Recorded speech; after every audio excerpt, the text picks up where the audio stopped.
Nous voici une fois encore à notre rendez-vous annuel pour la reconnaissance de la place centrale de l'arbre dans l'avenir de notre cher et beau pays et au-delà de nos frontières. C'est à travers cet engagement que les forces armées ont initié en 2012 une campagne de reboisement interforces à l'occasion de la Journée mondiale de l'environnement. Dans le cadre de la présente édition, le ministre du Cadre de vie et du Développement durable était aux côtés des forces armées pour le lancement officiel de la dite journée. Je voudrais ensuite saluer l'engagement citoyen en faveur du développement des forces armées béninoises. Depuis 2012, elles sont à nos côtés en faveur de la restauration de nos écosystèmes. Depuis 2012, nous, forces de défense et de sécurité, avons pris l'engagement d'accompagner la reconstitution du couvert forestier de notre territoire national par la célébration du reboisement interforce.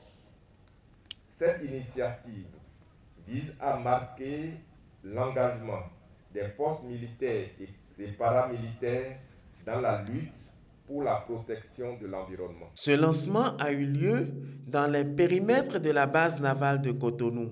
Dans ce cadre, des plants de cocotiers ont été mis sous terre sur une superficie de 5 hectares. Le but est de créer de l'ombrage et de rendre plus agréable le bord des plages, et ce, en collaboration avec l'Institut national des recherches agricoles du Bénin. La superficie à reboiser est 5 hectares.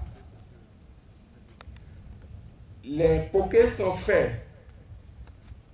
selon le modèle 9 sur 9 en quinconce, ce qui fait un total de 715 plants pour les 5 hectares à reboiser. L'IRAB a eu pour tâche de mettre à disposition le matériel végétal nécessaire.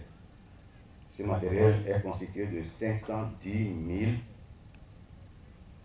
plantules et noix germées de cocotiers Grand Ouest africain.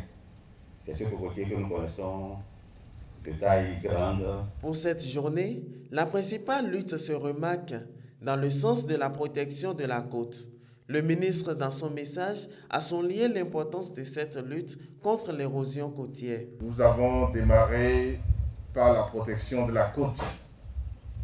Aujourd'hui, la protection de la côte béninoise contre l'érosion marine est achevée à 75%.